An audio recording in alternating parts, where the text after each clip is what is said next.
People's opinion of you is none of your business. I have lots of haters. They on the internet all the time. But who are they though?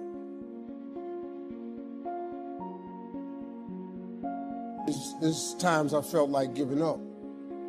I mean, no matter who you are, if you have a goal in life, everybody has a turn back moment.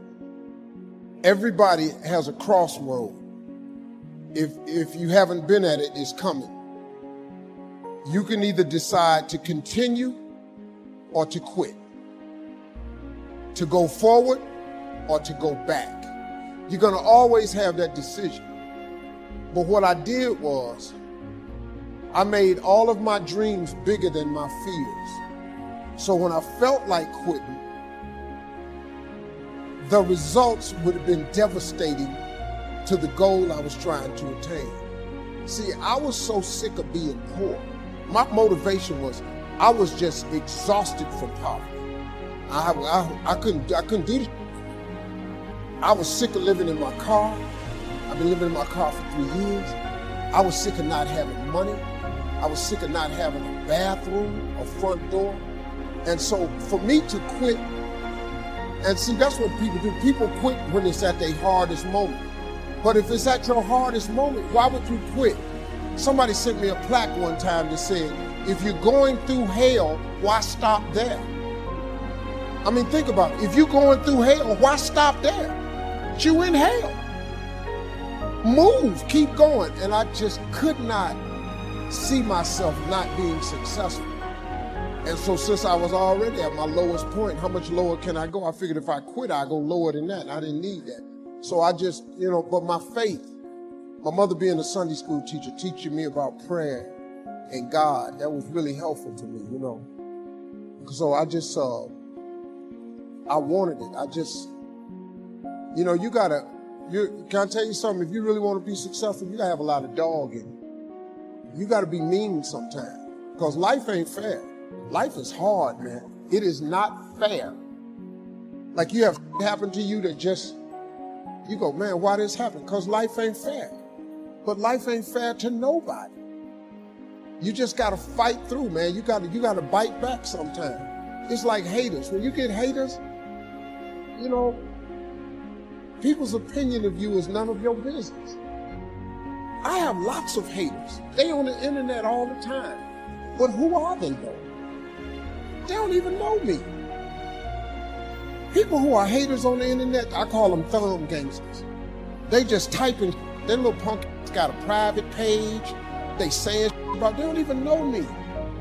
So I don't give them no energy. I give haters no energy. Steve ain't this, he think he this. You don't even know me. So I just keep going through. But then I tell you something too, haters motivate me. Because when they talking about me, that means I'm doing something. If you have no haters, if you don't have any haters, you need to get some. You need to get some haters. Because if you have no haters, you ain't doing nothing, man.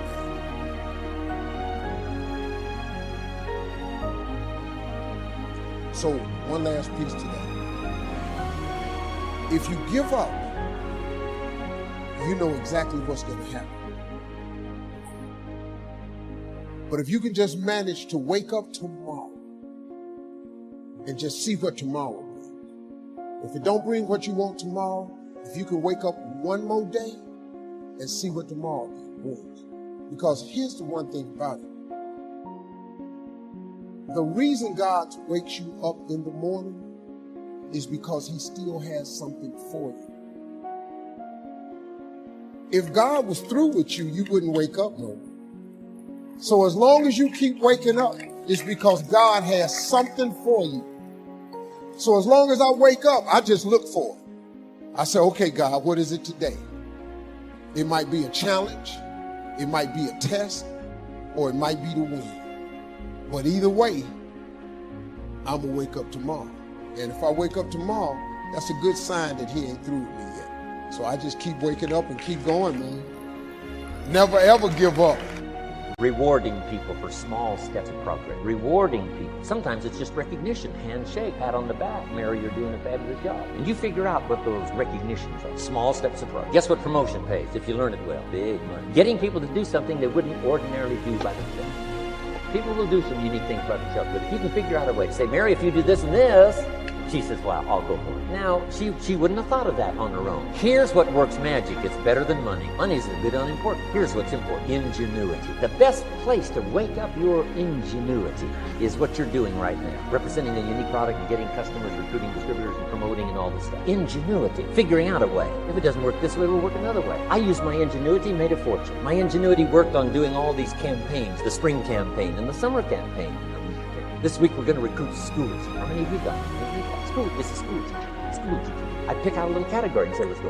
And it doesn't matter what it is. Just dream up something so that somebody's got a little more objective to go for than just their own. Key phrase. We all need to belong to something bigger than ourselves because we furnish inspiration for what's bigger and the bigger furnishes inspiration for us. I learned promotion and it paid big money. Here's next I learned. Communication. How to conduct a meeting. I learned identification, logic and reason, attack and confess, solutions. Simple deals on communication. Wasn't easy for me at first. I stood up to give my first presentation. My mind sat back down.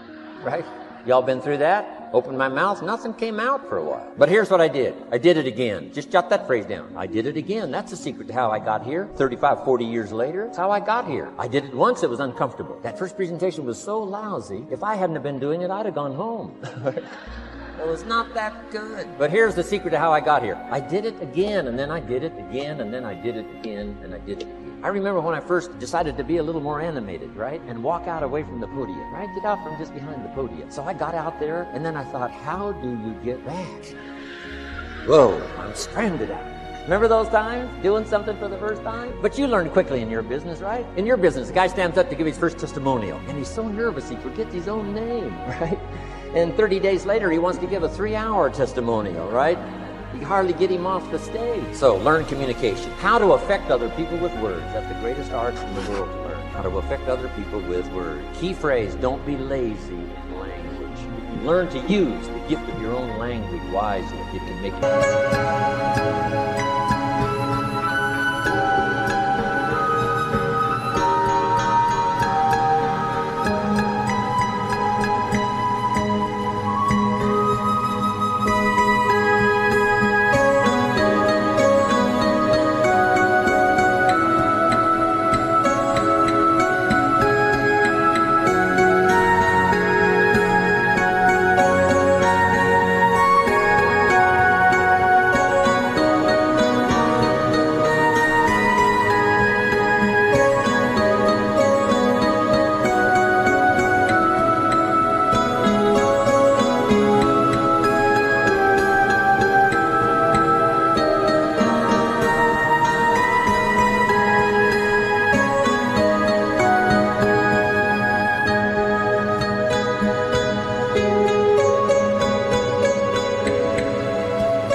Here's 3 other things I learned. One is to train. Training people how the business works. And then I've used another word called teach. Train and teach. And only to say this. Training people how the business works. Teaching is how life works. Because here's what all of us need for the 21st century. Business skills and life skills. The life skills are leadership skills. The life skills are learning how to set goals. Now here's the ultimate skill to learn that can transform your life and the life of whoever will listen. The ability to inspire. Inspire means help people to look up a little higher than where they are and wish they could get there. And inspire them that it's possible. Here's how we inspire, by our own testimony. If I can do it, you can do it. Here's how else we inspire, by others' testimonial. If they can do it, Mary, you can do it. Getting people to see themselves better than they are. Getting people to see themselves richer than they are. Getting people to see themselves more capable next year than they are this year. Getting to see themselves in the future. This is the word of the Lord to somebody. You will not run from the struggle. You will stand flat-footed in the struggle. And no matter how you're toiling and how tired you are, you will stop asking for miracles to get you out of what God put you into. You will get in that struggle and you will grab them oars and you will deal with the struggle, because God has instructed struggle in this season for your life. I'm almost done. Mark does not mention Peter at all, because Peter missed the battle.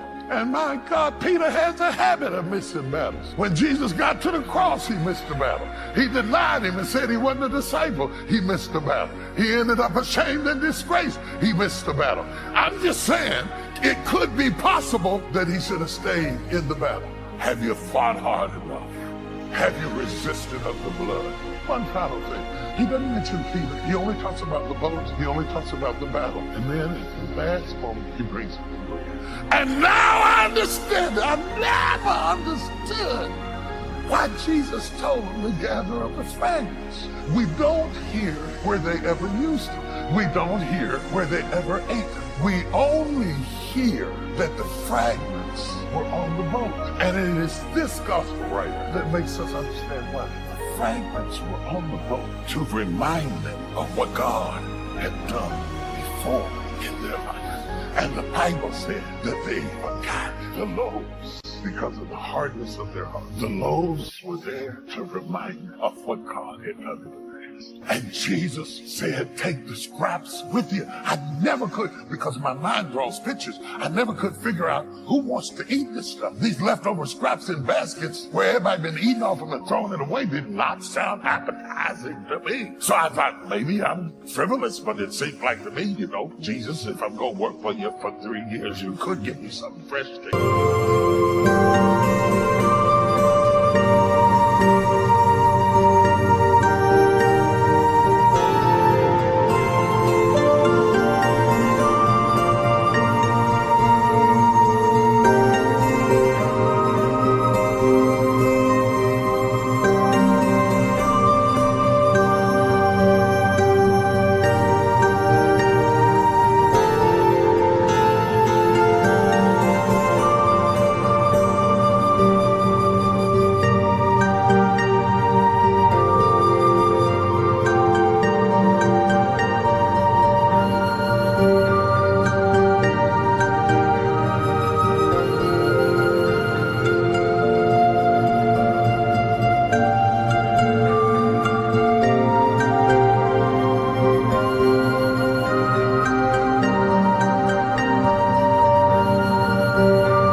With these scraps with fish in it. If it was just their old bread, I could make some bread pudding or something. But what am I going to do with this old fish and this old bread? God left the fish and the bread so you could remember what he brought you through before.